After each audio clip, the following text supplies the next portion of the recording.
যে স্বামী এবং যে পুরুষ স্ত্রীকে বিশ্বাস করে না বা যখন টাকা ইনকাম করে স্ত্রীর হাতে দেয় না, সেই স্বামী সে পুরুষ যত হাজার টাকা কামাই করুক কখনো বরকত হয় না।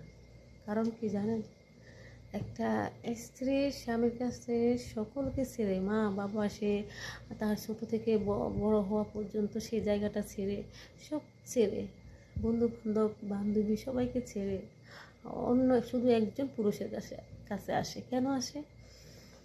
ভালোবাসার আশায়, সুখে থাকবো সে আশায়। তো সেই নারীটা যদি স্বামীর কাছে অবহেলিত হয়, তাহলে মনে রাখবেন তার যে একটা নিঃশ্বাস আসবে ভিতর থেকে, সে নিঃশ্বাসে আপনার জন্য যথেষ্ট ধ্বংস হওয়ার জন্য। কারণ স্ত্রীর ভালোবাসা স্বামীর জন্য, স্বামীর ভালোবাসা স্ত্রীর জন্য।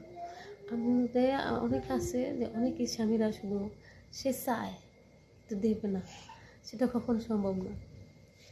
যারা স্ত্রীকে ভালোবাসবে আল্লাহও তাকে ভালোবাসবে, ঠিক আছে? তো আপনারা যারা পুরুষ আছেন, যারা আমার ভিডিওটা দেখছেন, আজকে কথাগুলো শুনছেন, অবশ্যই স্ত্রীকে মূল্য দিবেন। স্ত্রী যদি আপনাকে কোনো একটা পরামর্শ দেয়, সেটাকে আপনি আসলে মানে কোনো অবহেলা করবেন না, সেটাকে আপনি আসলে মানে মাতাব্বরি হিসাবে নেবেন না, কারণ আপনার ভালোর জন্য বলছে। নিজের মনের কষ্ট সইতে না পেরে স্বামীর কাছে একটু কষ্টের কথা বলেছিলাম, সেটা হলো শুধু বাপের বাড়ির কথা। ওমা, এখন দেখি স্বামী কোথায় কোথায় আমাকে ছোট করে এবং খোঁটা দেয় বাপের বাড়ির বিষয় নিয়ে। তো আসলে সেটাই বলছি, আপনাদের স্বামীর কাছে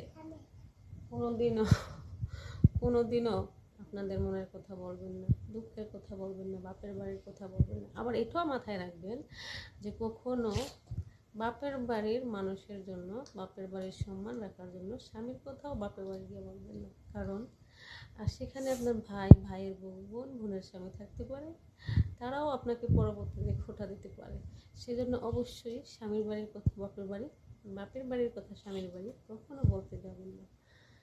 মাথায় রাখবেন, আমরা নারী, চাইলে সব কিছুই সম্ভব, বাট একটা নারী কখন আবার স্বামীর কাছ থেকে দূরে যেতে চায় বা যায়, সেটা কিন্তু পুরুষের দায়। সেই জন্য, কারণ একটা নারী শুধু পুরুষের ভালোবাসার দিকে তাকিয়ে থাকে, কিন্তু সে পুরুষ দেখা গেছে ঘন্টার পর ঘন্টা বাহিরে হাসি মুখ, বন্ধুদের সাথে অনেক কথা, কিন্তু বাসায় আসলে তার মুখে আর হাসি থাকে না, কথা থাকে না। ওয়াই? সেজন্য বলি,